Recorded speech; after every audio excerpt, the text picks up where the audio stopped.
رسول اللہ صلی اللہ علیہ وآلہ وسلم نے خطبہ دیا اور فرمایا کہ اللہ تعالیٰ نے اپنے ایک بندے کو دنیا میں اور جو کچھ اللہ کے پاس آخرت میں ہے ان دونوں میں سے کسی ایک کا اختیار دیا، تو اس بندے نے اختیار کر لیا جو اللہ کے پاس تھا۔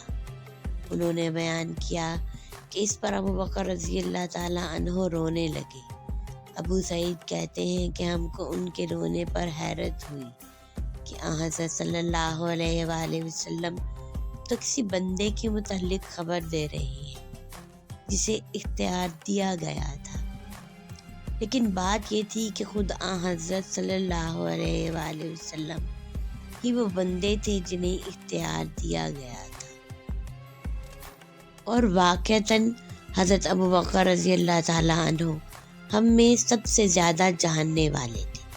حضرت صلی اللہ علیہ وآلہ وسلم نے ایک مرتبہ فرمایا کہ اپنی صحبت اور مال کے ذریعے مجھ پر ابو بکر کا سب سے زیادہ احسان ہے، اور اگر میں اپنے رب کے سوا کسی کو جانی دوست بنا سکتا تو ابو بکر کو بناتا، لیکن اسلام کا بھائی چارہ اور اسلام کی محبت ان سے کافی ہے۔ دیکھو، مسجد کی طرف تمام دروازے جو صحابہ کے گھروں کی طرف کھلتے ہیں سب بند کر دیے جائیں، صرف ابو بکر کا دروازہ رہنے دو۔ میں نبی کریم صلی اللہ علیہ وآلہ وسلم کی خدمت میں حاضر تھا کہ حضرت ابو بکر رضی اللہ تعالیٰ عنہ اپنے کپڑے کا کنارہ پکڑے ہوئے گھٹنا کھولے ہوئے آئے۔ حضرت صلی اللہ علیہ وآلہ وسلم نے یہ حالت دیکھ کر فرمایا، معلوم ہوتا ہے تمہارے دوست کسی سے لڑ کر آئے ہیں۔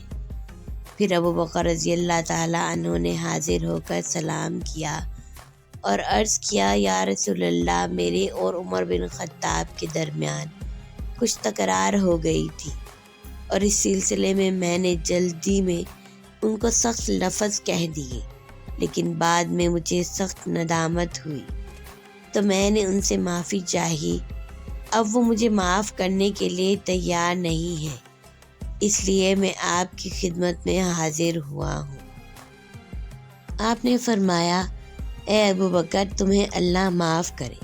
3 مرتبہ آپ نے یہ جملہ ارشاد فرمایا۔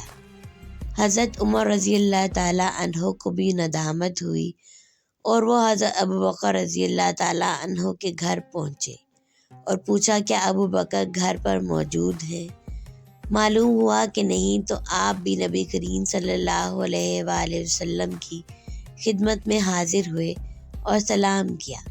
حضرت صلی اللہ علیہ وآلہ وسلم کا چہرہ مبارک غصے سے بدل گیا اور ابو بکر رضی اللہ تعالیٰ عنہ ڈر گئے اور گھٹنوں کے بل بیٹھ کر عرض کرنے لگے، یا رسول اللہ، اللہ کی قسم زیادتی میری ہی طرف سے تھی۔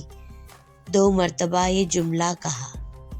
اس کے بعد حضرت صلی اللہ علیہ وآلہ وسلم نے فرمایا، اللہ نے مجھے تمہاری طرف نبی بنا کر بھیجا تھا، اور تم لوگوں نے مجھ سے کہا تھا کہ تم جھوٹ بولتے ہو، لیکن ابو بکر رضی اللہ تعالیٰ عنہ نے کہا کہ آپ سچے ہیں، اور اپنی جان و مال کے ذریعے انہوں نے میری مدد کی تھی، تو کیا تم لوگ میرے دوست کو ستانا چھوڑتے ہو یا نہیں؟